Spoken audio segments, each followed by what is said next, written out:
Thank you for joining us here at Tex Messages Resurrected. My name is Rick Tex, the parasite of the show.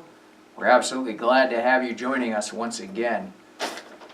Now, today we're going to discuss plant nutrition. A lot of people may think that if plants are just, well, they're not mammals, so therefore they don't have any emotions because, number one, they don't have any type of neurological systems that we can interpret. But the fact is, plants are living creatures, living entities, living beings, and all that. So in whatever dimension we finally interpret the fact that they are symbiotic and at one with us, then maybe we can love their life. But the reality is, taking care of a plant is just like taking care of an animal or a pet or a child. Maybe not to the level of magnitude as taking care of a child, but it's definitely important. Especially indoor plants, because with indoor plants, when you create your own ecosystem for them, you have to make sure you have all the nutrients, plenty of sunlight, the right temperature, the right humidity, the right moisture level in the soil, the right bacteria, microbials in the possibly even some degrees of fungus in the soil as well.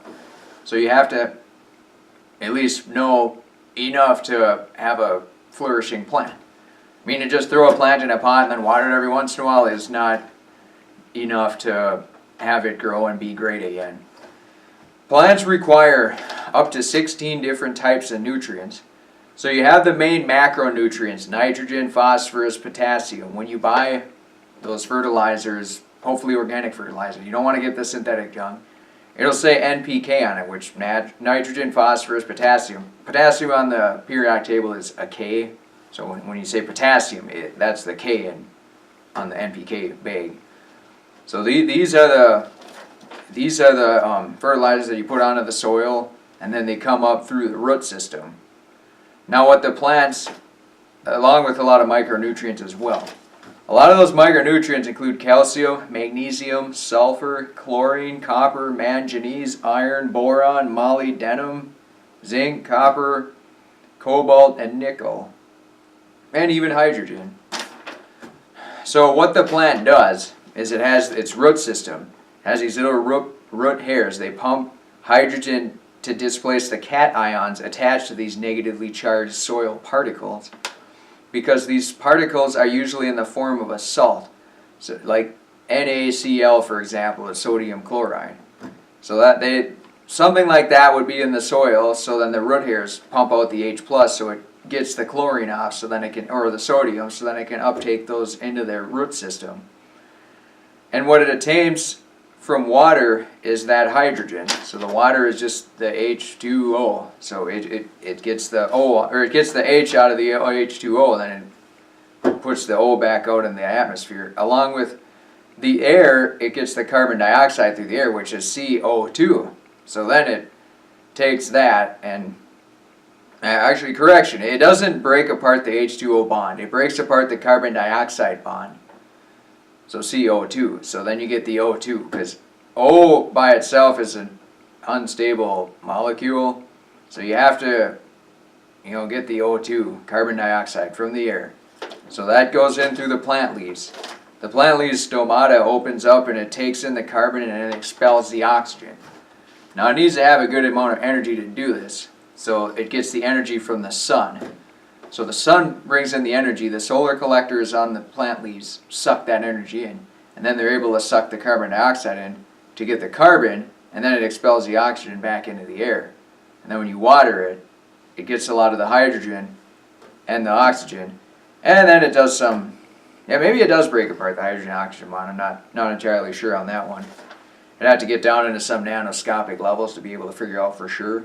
But the fact of the matter is, if you got potted plants or running through a garden in your own home, you certainly need to have a good source of organic fertilizer that has NPK, obviously the big three, and then all these other micronutrients as well. Just trace amounts. And different micronutrients will cause different problems to a plant. Or the absence of different micronutrients will cause different problems to these plants. So, water potential plays key role in nutrient uptake. Less water in plant allows movement from soil. So what water potential means is if there's a lot of water in the soil and there's no water in the plant, the nutrient is going to go into the plant. there's a lot of water in the plant but no water in the soil, then nutrient may go back into the soil if it so desires. So that's what the water potential means, basically. And that's why you water. Yeah, I guess when they say when you water the plants, it's more meaning you water the soil around the plants. So the NPK, nitrogen, potassium, phosphorus, potassium are mobile nutrients that move a lot more quickly than the other micronutrients. And these are all varying in mobility. See, the less mobile nutrients stay in the old leaves. So that indicates poor health. Say for example, the new leaves are not getting these micronutrients. The new leaves will have browning or some weird lines on them or purplish color on them, but the old leaves won't. So then you'll know that it's whatever this micronutrient that it's required, that it's not mobilizing to the new leaves as quickly as it should, based on whatever plant mechanisms aren't working properly, whether they're not properly watered, or maybe there isn't enough micronutrients in the soil, or the soil has depleted those micronutrients and it's in the old leaves, so it just stays there and hangs out there. So plants also work symbiotically with other things around them. For example, microbia, rhizobia, it converts nitrogen, N2, to ammonia, NH4+, and then the plant can uptake that. And then mycorrhizal fungi, it creates a larger plant root area for the root system, that it can take up more and better nutrients and everything like that too. Now, most fertilizers that you buy out there, it won't really indicate what type of micronutrients are in it. So it's a little bit incumbent to try to at least do some research and studying into it just to make sure. And then when you buy potting soil as well, to try to pay a bit closer attention to what type of precedence or what type of importance they set on a lot of these micronutrients, because just about anything you buy will have the NPK. You know, say that on there, and it might even say like has some calcium and magnesium and all that junk. So, but it's also important to get the other sources as well. Now, does that mean if you get some old cereal that's fortified with zinc, copper, and iron, you can break that apart and throw it into the plant? Possibly, but it also might possibly mean that there's a lot of pesticides, fungicides, herbicides, insecticides that are in that cereal as well that may be damaging to the soil, especially if you have just a very small volume of it. You know, just a little 7-inch plant, potted plant. It's very important to be careful about these sources and that they're bioavailable to the plant. So I mean, for example, if humans eat cereal, they know that it's not bioavailable, so it's basically just eating junk more or less. And plants are the same way. Plants are finicky just like humans. I mean, a plant doesn't really have much to do except exist and see. It can't walk around and get its own food source. That's why it needs to work symbiotically with humans, microbacteria, and fungus to mobilize these nutrients so that it gets it, and that it finds the sun and everything like that too. Now you will notice that if you put a plant close to a window, the leaves will always bend towards the sun. So that's why they definitely want the sun, because that's where they derive their energy source from. Depending on the time of the year. I mean, if it's that time of the year where they're colder climate plants, but it's really super hot out and the sun's out for 10 hours a day, they maybe won't need as much of the sun. And in fact, if their soil dries up, then they'll probably try to avoid the sun and close up their leaves so that it doesn't burn them up or dry them out. Because they want to maintain a certain amount of humidity, of moisture levels in their leaves as well. It's like humans, we're 80-90% water or whatever the case is, so that's why we drink water. So that it keeps our electrical charges in balance, and it also helps a lot of other things too. It lubricates joints, it fills out muscles, it helps with digestion. So water is critically important to basically any living entity, with the exception of maybe some fungus that lives 30 yards underneath the soil. So with plants, and if you ever get potted plants too, it'll say on there, feed it liquid plant food every 2 weeks and then water it if 1 inch of the soil is dry.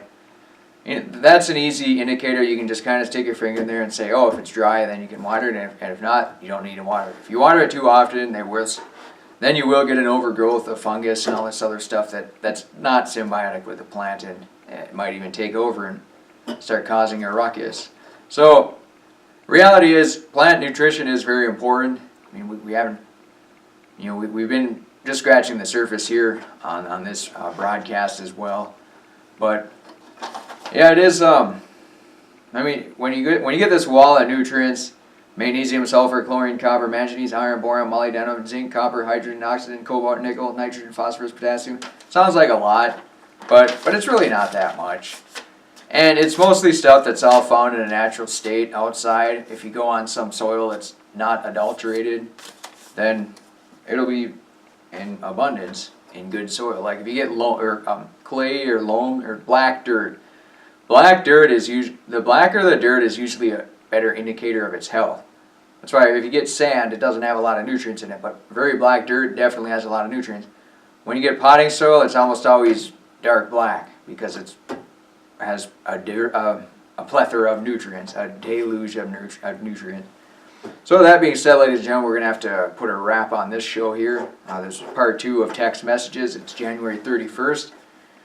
We had about a low of 30 below this morning, Fahrenheit, so fortunately the cars were running, so we were able to win on that front there. But thank you very much for joining. We really, truly appreciate it, and we'll be back soon. Good night.